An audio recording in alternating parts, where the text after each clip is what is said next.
This podcast is brought to you by the Association for Coaching, an international professional body which is advancing coaching in business and society worldwide. I'm your host, Rob Lawrence.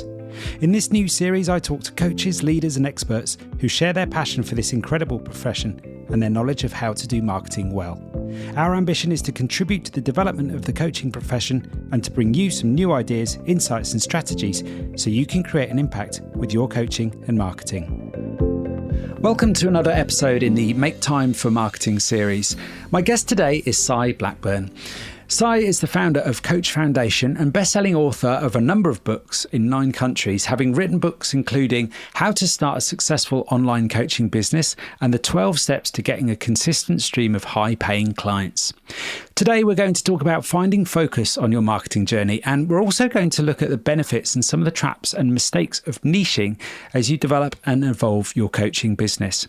So it gives me great pleasure to welcome onto the podcast today, Sai Blackbyrn. Sai, welcome. Rob, thanks so much for having me. It's great to have you on the podcast, Sai.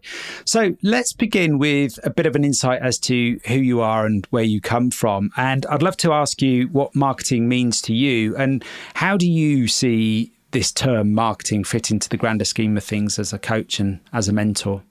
Yeah, sure. So a little bit of my background. Born and raised in London, England. May not sound like it anymore, but I was born and raised in Shepherd's Bush. And I started my coaching journey as a dating coach like 15, 16 years ago now. It's been a while. And at some point, that transition into building out Coach Foundation. And Coach Foundation, its primary goal is to work and certify coaches as well as help them build thriving careers and businesses as well. And the way we do that is we do their marketing for them, their client generation for them. We help publish their books and we promote them so they become bestsellers. We also get them featured in the media, in the press. We have countless people that we've gotten featured in Forbes, Entrepreneur Inc. magazine, those kinds of places as well. And so that gives like a quick kind of overview of business itself, Coach Foundation. And when I look at that core question, right, marketing and what does it actually mean? Really, the way that I look at it as part of running a business, right? So I'll give you a great example. A lot of coaches that when we start off in this space, I was the same. In my dating coaching business, all I wanted to do was coach. It was something which was deeply empowering and fulfilling for me. And that's what I wanted to do and what I wanted to focus on with the prior, majority of my time. But pretty quickly, I realized that clients weren't coming in. They weren't really landing at my doorstep, and it was something that had to be done.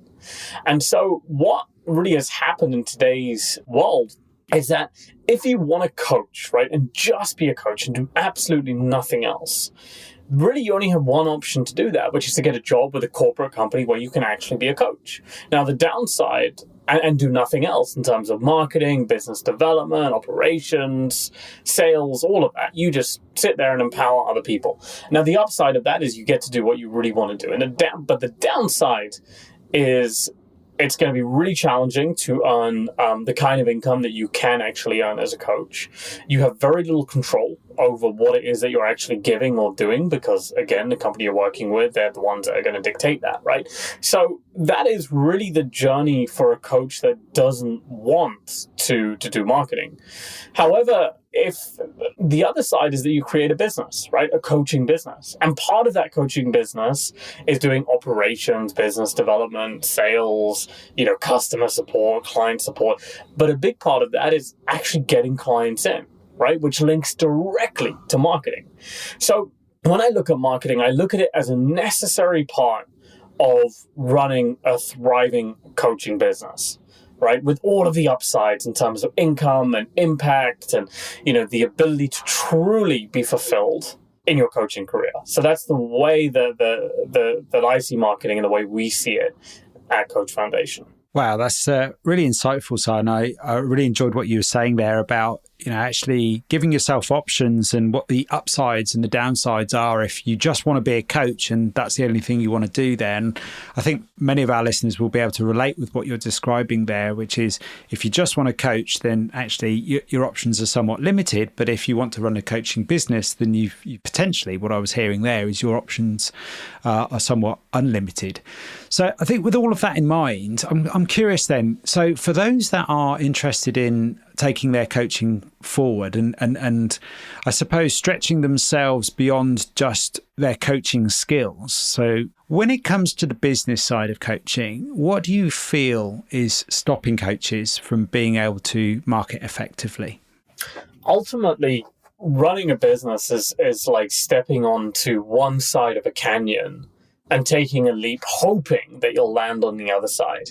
And in between that canyon is marketing and sales and getting clients and creating programs and all of that. And if you do that successfully, you land with both feet on the other side. So when I look at what's really holding coaches back, it's what would hold any new entrepreneur back. Because that's ultimately what you are as a coach who runs a business. You are an entrepreneur.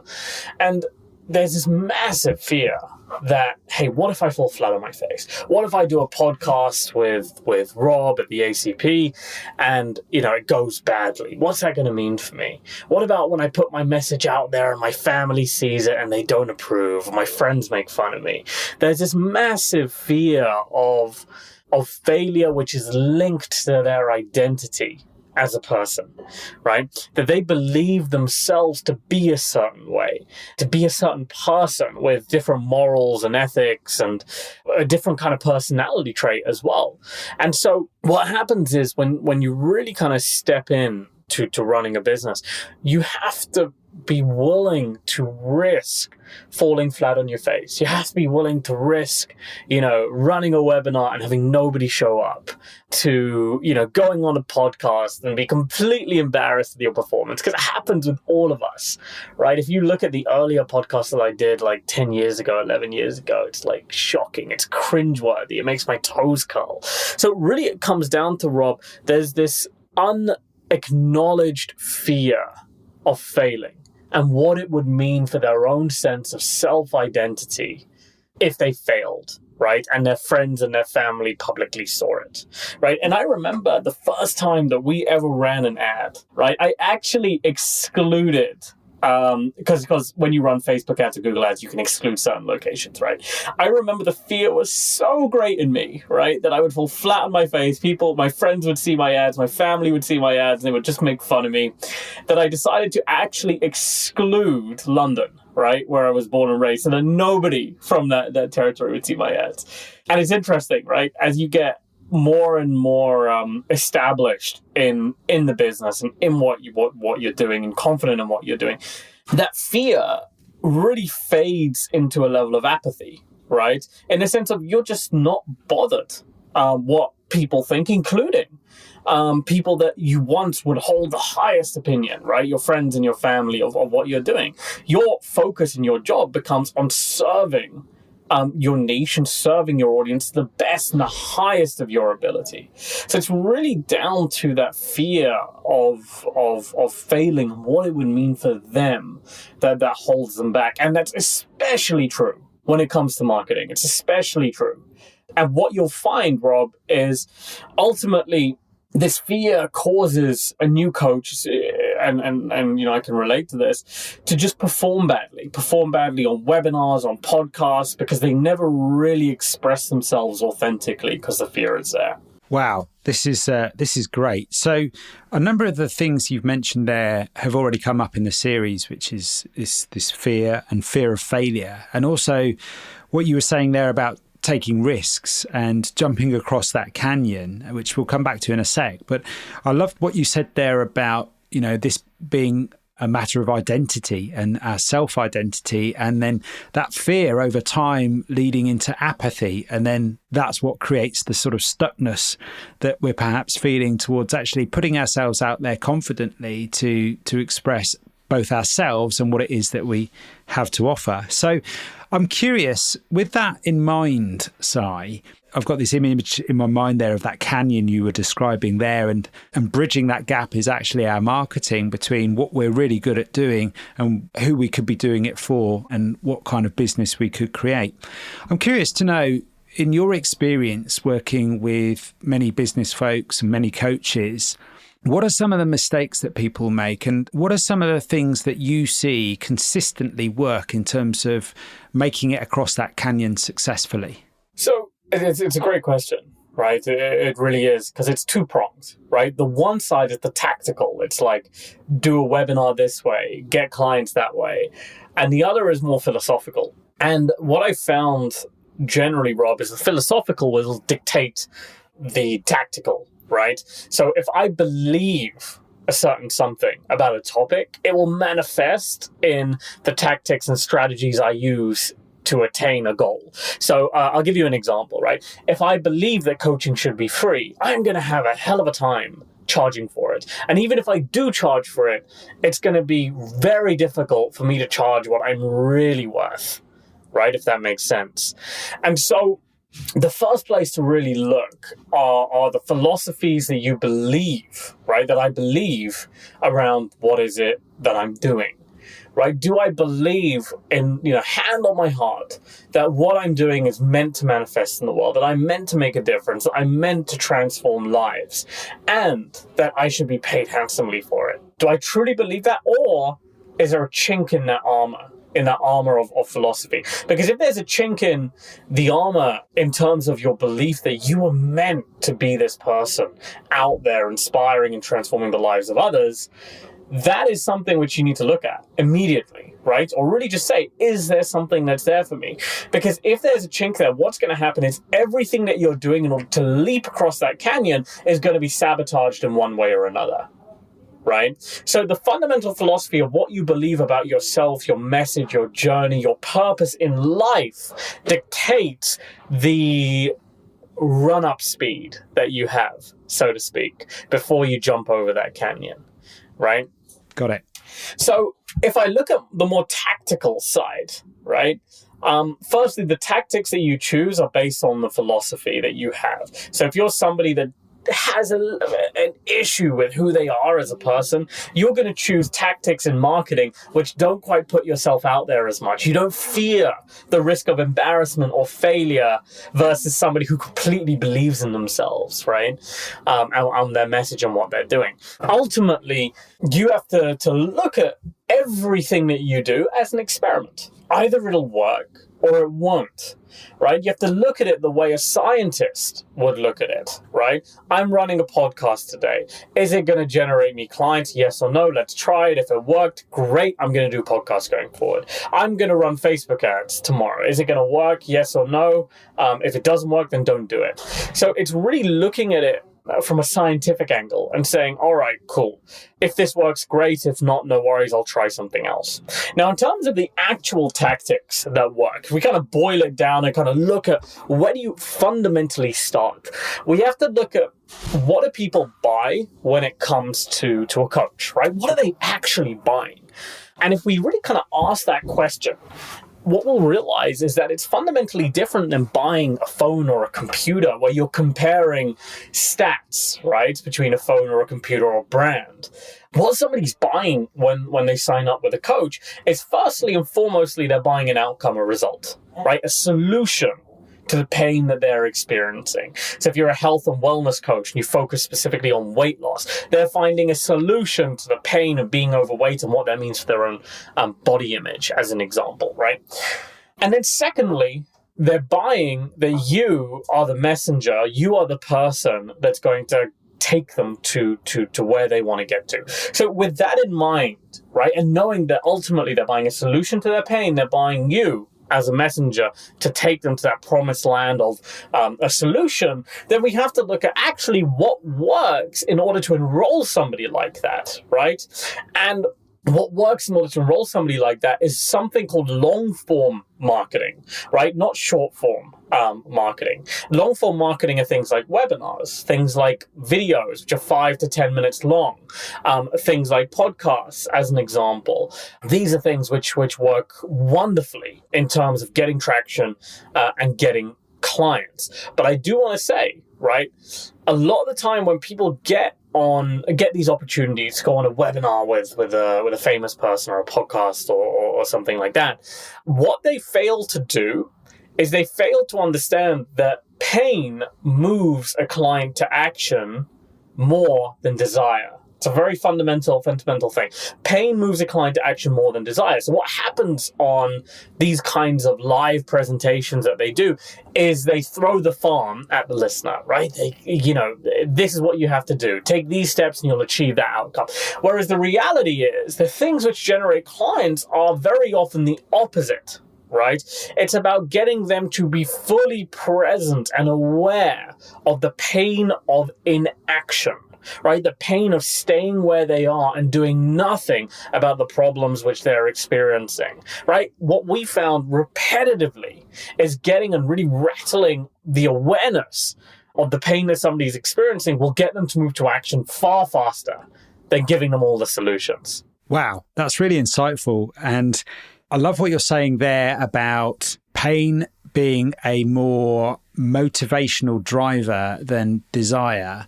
And what you were also saying there is, as coaches, we, I suppose by nature, have all sorts of ideas that could potentially lead to positive outcomes and solutions, as you describe.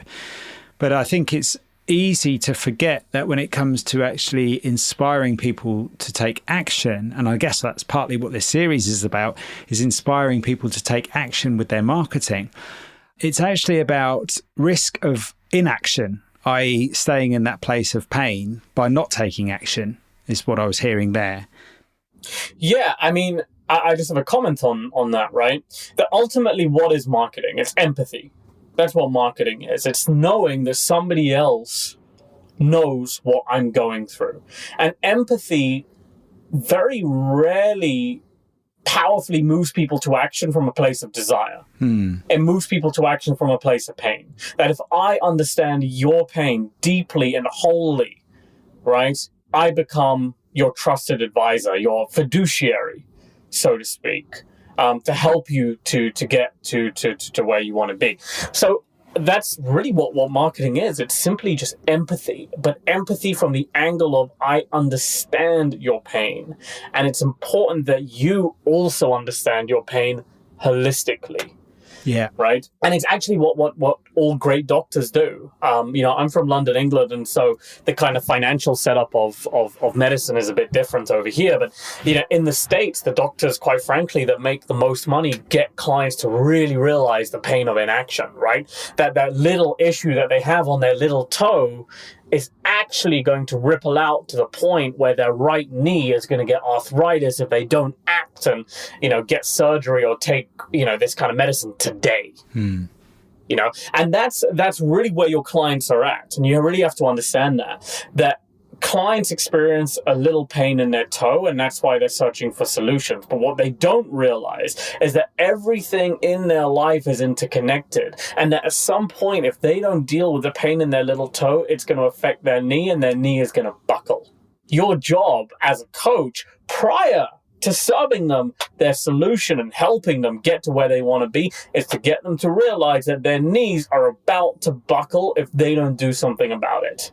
And that is what marketing is in a single nutshell. Yeah, that's great, Sai. I mean, I would imagine every listener to this podcast can relate to what you're saying there, because I find that by their nature, coaches or people interested in coaching are emotionally intelligent and they have high degrees of empathy. And actually, what I was hearing there, which I hadn't really occurred to me before, is that actually we can use that almost as a marketing superpower. As coaches, we work with people reaching those results that you were describing earlier quite often. So we can see the benefits of the outcome of working together and supporting people on their journeys. But we also understand the risks of not doing that, to your point there, and the the pain of inaction, as you describe it. And we can perhaps use that as an opportunity to create content, I suppose, that long form content that you were talking about a moment ago, in order to express not just what we have to offer, but also the benefits of coaching generally. What I was kind of sort of reading between the lines in terms of what you were just saying there, Sai, what I could hear was that actually marketing is not just about selling services, so to speak, but it's also about raising awareness. Maybe where coaches get stuck with marketing is because they feel the pressure of having to, when they, quotes, do marketing, they feel it's a sales type related activity where they have to either prove themselves or make claims as to what it is that they have to offer. Whereas actually marketing can just be about developing relationships. It could be about creating content which help people they may be unaware that they've actually got a problem, for example. And as coaches, one of the things that we can do is help people to raise their own awareness, or maybe even their own self-awareness about themselves. And then that then leads to a conversation as to how perhaps coaching can support them. The person that understands the client the best is the one that the client signs up with, almost always, right? And that stems into really understanding what they're going through and the impact and the ripples that ripple out in their lives. So marketing is really just nothing more than choosing a very specific person that you're going to speak to, right? And I'm not talking John and Jane, but let's say you're a wellness coach that helps people lose weight, and you focus on let's say, I'm a new father myself, right? So I'm going to use that as an example. Okay, let's say you're a wellness coach, help men lose weight, and you help new fathers lose the dad bod, as an example, right? So that would be the person that you're speaking to. And really, you're not telling them diet, exercise, and sleep right? Like, obviously, that ends up being the solution to their issue, right? But really, what you're sharing when you share from an unpaid angle is the impact that it has on their lives, right? And the deeper and more powerfully you can empathize with what they're experiencing, the more by default they will trust that you have the solution. So just remember that, right? The more that somebody thinks that you understand their pain, by default, they're like, okay, if this person understands my pain, then they must have my solution. And that's really what it is. Where people get overwhelmed with this stuff is they think it's a sales activity. It's really not. It's an empathy activity. That's what marketing is. And that's why Dove, if you remember the cosmetic brand, decided to shift its marketing. I think it was like 7 years ago from, it was originally the soap that had a moisturizer in it, but they were the ones that really started the Body Beautiful trend. Right? That, women are beautiful no matter of their body. It's now mainstream now, but they were the ones that actually started it. And that's a great example that they empathize with an audience that was just not being served. It was being ignored by mainstream cosmetology, if that's the right word, but it was just being ignored by the mainstream. They were focused on the opposite message. So then, as a default, people started gravitating towards them because they felt understood. And so where people really get confused about this is firstly, they treat it as a sales activity. It's really not. It's an empathy activity. That's all it is. And empathy stems from getting your clients to be aware of the pain of inaction. That's really what it is. But the other side is focus. And this is something that's often not talked about in business in general. To make a 6-figure coaching business is not about getting more clients. A lot of people think it's about getting more clients. Right? To get a 7-figure coaching business, it absolutely is, right? But a 6-figure coaching business is about getting more of the right type of clients willing to pay you what you want to be paid, right? And some business coaches that charge 5 to 10K a client can get away with 10 to 20 clients a year and they meet their income goals, right? So it really comes down to knowing that, hey, you don't need to be everywhere all the time with your marketing. You just need to choose one method, one single method, and do it well. And do it consistently.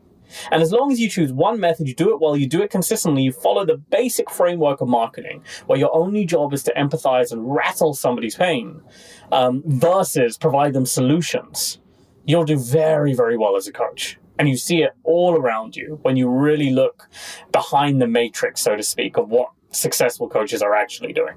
Yeah, that's brilliant, Sai. So I really enjoyed what you were saying there about picking one method. And obviously that's going to be the method that feels intuitive to you, but also is going to be a way that you recognize that your ideal clients or the right clients for you are going to be already involved in. And what you were saying there is something that's come up already in the series with Kim Arnold about being consistent with your marketing as well and just doing that thing consistently. I liked what you were saying earlier about you're not just a coach when you're running a coaching business, you're also an entrepreneur. And even if you don't see yourself as an entrepreneur, you perhaps have to behave entrepreneurially.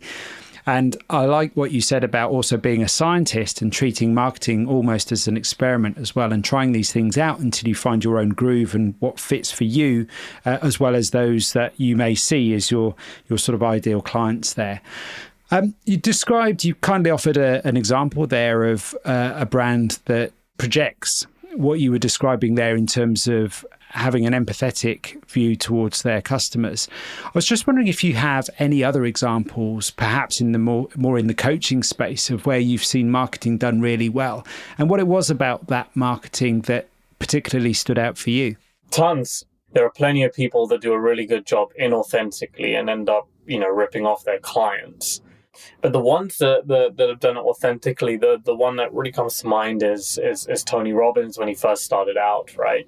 When he first started out, he was known as the phobia guy, the guy that was going to help you get over your phobias.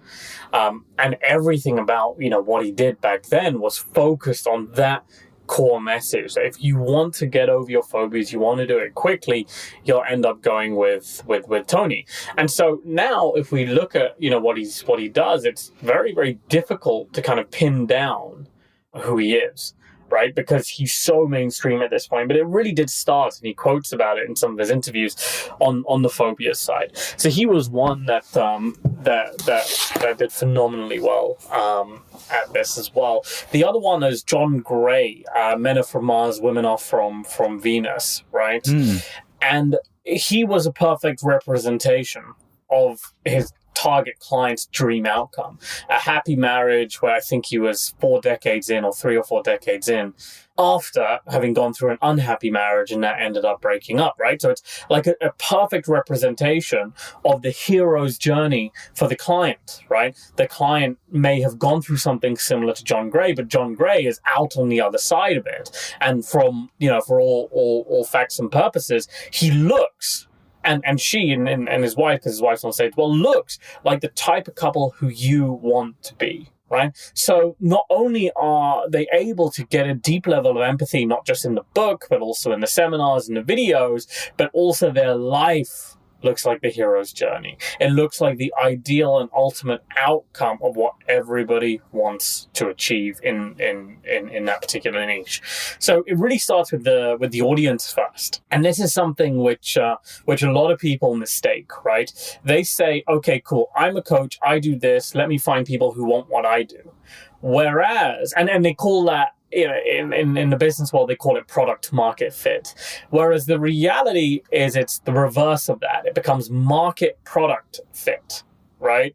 And what I mean by that is you start with an audience first, you find out what their deepest pain points are, and you appeal and empathize with those pain points. And Steve Jobs, he said it right, He said what they do at Apple is they don't, which a lot of people make mistakes about in the tech world, is most people in the tech world say, we've got this amazing, awesome piece of technology, let me find who actually wants this technology. Whereas what they would do in Apple is they would start first with the customer, and they would say, what amazing benefits can I give the customer?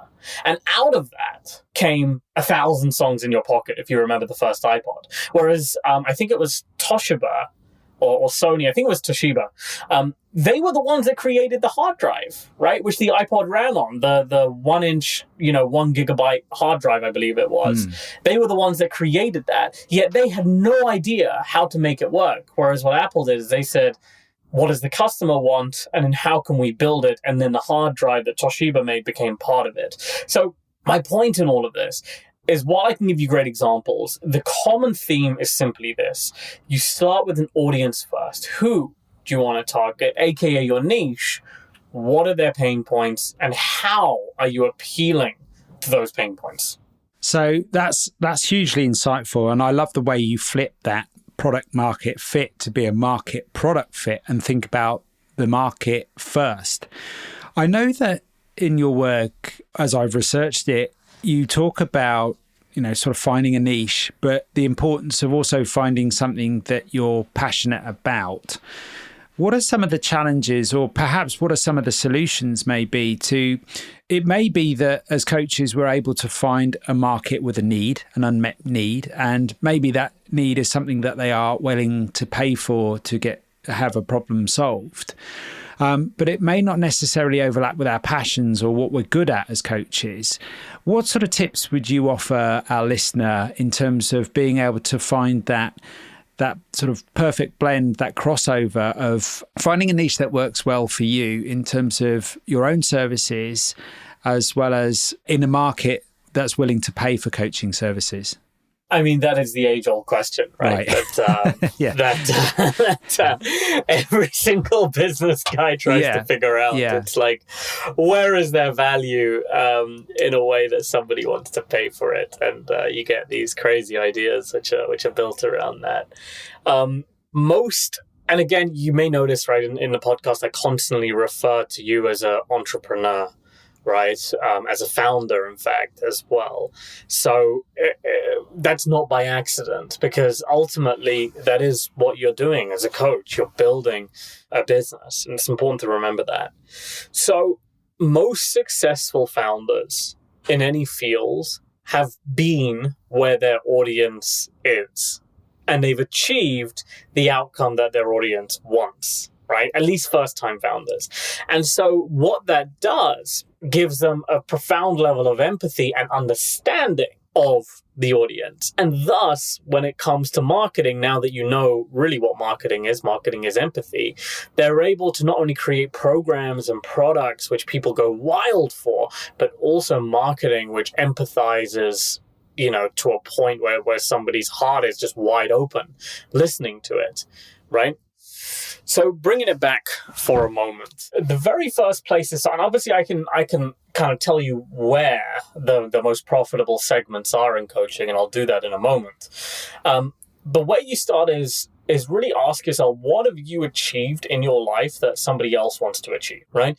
Perhaps you have an amazing business or an amazing relationship. Perhaps you've achieved a health feat, whether that is lose weight or get a great body image or recover from a chronic illness, whether that is on the relationship side, reignite a lost relationship, create a new relationship, find love, whatever it ends up being. Where have you achieved a desirable outcome that other people want? And that would be something really that you would need to think about, right? We got into Coach Foundation because of the success of my dating coaching company, right? And that was an outcome which I knew other coaches wanted, and that's how the foundation was ultimately built. So that's where we start. Now, traditionally, the three big coaching segments, the ones that traditionally do very well right out the gate, are health, wealth, and relationships, right? So health is things like helping people with chronic illness, with pain, with weight loss, with achieving an outcome related to their health, right? With their own sense of self-belief. That could also be the mental health side. The other is on the wealth side, right? Helping them out in business, helping executives out with their leadership, right? These are all very appealing things. With relationships, getting into a relationship, getting out of a relationship, right? Reigniting a relationship. So those are the three typical segments that traditionally do very well. Now, what defines whether something does well versus just lights on fire, right? How well you empathize with the person that you're speaking to, right? The better that you empathize with the person that you're speaking to, the better that you're going to do. That is a great answer, Sai. I haven't heard it in those terms before, and I think what you offered there in terms of actually being able to find not only potentially a profitable niche, if that's what you're looking for, but that very important place where your passions meet a market with unmet needs. I loved what you said there about, what have you achieved in your life that somebody else might want to achieve? and going back and looking back at what you've succeeded with, because we often take that for granted, don't we? So the sort of success that we've had ourselves, we perhaps have forgotten about because we've moved forward. But there are lots of people out there today that might be struggling with those things that we've managed to overcome. So with that in mind, looking at your website, coachfoundation.com, which I know you're the founder of and so many years ago, you started with very humble beginnings, and you share some of that story on the website. I'm curious to know what have been some of the biggest sort of challenges for you as a coach and mentor growing your own business when you started out. And I'm also curious to how you overcame those challenges as well. Maybe if you went back to a younger Sai, what would you say to yourself, knowing what you know now in terms of that young coach and mentor starting out? Yeah, that's a good question. It's always one of these contradictions, right? It's like if I knew now if I knew then what I know now. Yeah. So I remember moving house, and I'm the type of guy who writes all my notes and strategies and ideas on paper, right? So, and I never throw this paper away because it could be something amazing. And I remember moving house, and conversely, I'm also a minimalist, right? I just don't like having a lot of stuff. So I felt obliged to throw away my notes. But before I did, I kind of went through every single note that I had. And I was looking at them and really kind of evaluating, and these were notes of ideas and strategies and tactics and all of these things that we tried over the years, right? And it fit into, 1 square meter box. So whatever that is in feet, I think it would be like, 3 feet by 3 feet or something. Like, it was a big box of just notes. And so I was evaluating whether to keep them or throw them away based on how much closer they got me towards where I am today versus not. And I was kind of expecting it to be 50-50, right? So 50% of everything that I tried actually worked and 50% didn't.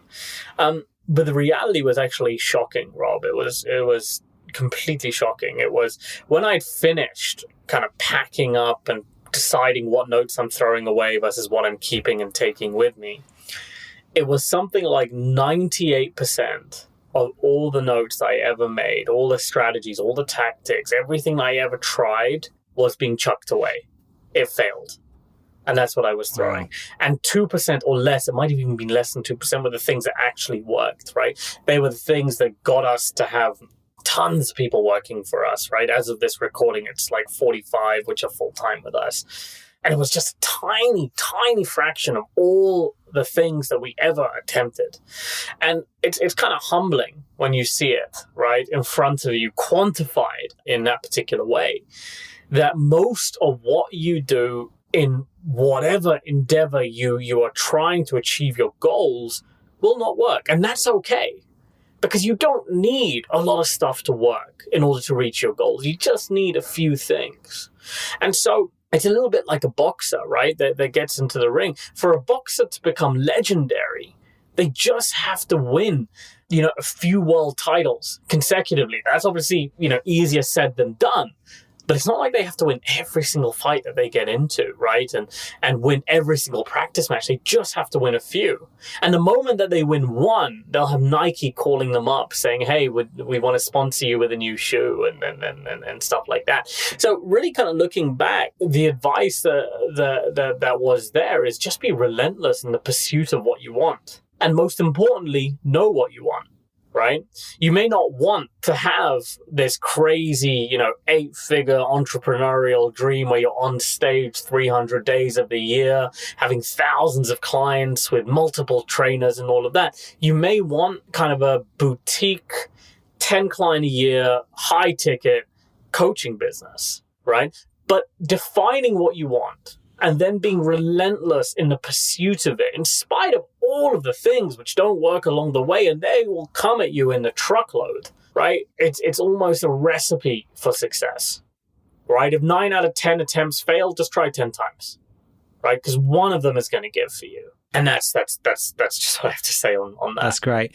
I imagine now the burning question that the listener has listening to your reflection just then is, what was in that 2%? Are there any sort of key themes or lessons or insights for you, Sai, that stand out to you that may be mostly universal to anyone listening to this?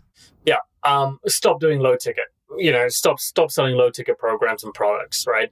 It gets the wrong type of client in as well. Somebody who's less committed, doesn't do the homework, doesn't show up on time, doesn't refer you, is a complete pain, doesn't give you testimonials. And most importantly, the economics of the business don't work, right? If you are averaging $200 per client, which most coaches do, by the way, right? They'll serve a client for 3 sessions at $60-$70 each. So they average $200 per client. You have to get a ton of clients to reach 100K a year, a ton, right?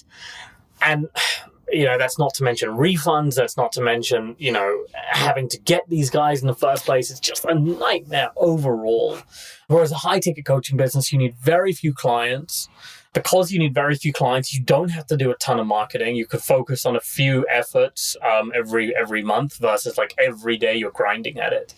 And when you serve your clients, you actually have the space time-wise and resource-wise to really serve them to the best of your abilities. So it actually allows you to get better results with the clients, which means better testimonials, which again further reinforces the strength of the business. It's like a flywheel that just further reinforces it. So if you're doing low ticket right now, you really got to evaluate that, because it breaks down like crazy from an economic level, from a delivery level, from every possible level.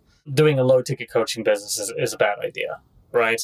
The second is understand what people are buying. They're buying a solution to their pain, aka a result, and they're buying you, right? So your marketing methods need to be focused on that, right?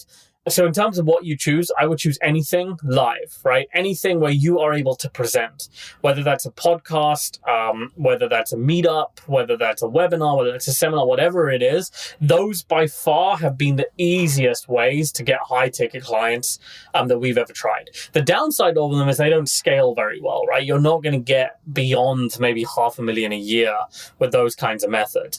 But, as we talked about, what do you really want? And maybe that is within the realm of what you want, that kind of business and that kind of income. Those are phenomenal. Those did really well when it came to launching us out there. Another thing, and this is going to be very unpopular advice, right? Because everybody says the opposite. Don't do ads. Don't run Facebook ads. Don't run Google ads. And I say this spending $60K a month right now is what we spend on our advertising budget. And I say this actually spending it. Right? The reason I say don't do them is because they're super complicated. We have people that write our ads, that film videos, that edit them, that run the ads as well. And we have multiple people for all the different platforms that run, right? And I would smash my head against the wall if I had to do it myself. And this is now actually having some knowledge, right? When you start out, if you're below, $250K a year, I wouldn't even touch them. They're very, very dangerous. So I wouldn't touch them at all on that front. So those are the big ones, the big three that would remain consistent. That's great, Sai, and thank you so much for peeling back the curtain there just to understand some of your inner knowledge, experience and thinking there. There's 3 really strong points there. Stop doing low ticket coaching gigs. Secondly, what people are buying is a solution as well as you, going back to what you were describing earlier. And 3, don't worry about ads, no matter what people might be telling you, until your business is much, much larger and at scale. Some really great tips and guidance there, Sai. I'm incredibly grateful for your time today, Sai, and spending that with me, just to learn more about your experience and some great points in the conversation today. Our listener might be thinking, how can I get in touch with you and find out more about Sai Blackbyrn and the work that he does, and of course all of the books that you've written and counting. So where's the best place for our listener to connect with you, Sai? Well, we actually have a program that that I prepared to give away for free to all of the listeners. It's basically called Launchpad, right? It's the 12 steps to getting a consistent stream of high-paying clients, and it goes through every step that you need to take on your journey to creating a thriving career, from niching to high-ticket coaching to marketing and getting clients that your listener would need. I mean, we previously used to charge a pretty significant amount for it, but we've got that for free for your listeners as well. If you just go to our website, coachfoundation.com, you'll see a button in the top right that says course. Click on that, and it will get you access to the course on the house. That's wonderful, Sai. Well, thank you so much again for your time today. My pleasure. Thanks for listening to another podcast by the Association for Coaching. I'm Rob Lawrence. For 20 years, the AC's purpose has been to inspire and champion coaching excellence, advance the coaching profession, and make a sustainable difference to individuals, organisations, and societies worldwide. To find out more about the Association for Coaching and our member benefits, follow us on LinkedIn or explore our website at associationforcoaching.com. You can keep up to date with our latest podcast episodes, enjoy the wealth of digital learning offerings, and gain insights from our Coaching Perspectives magazine.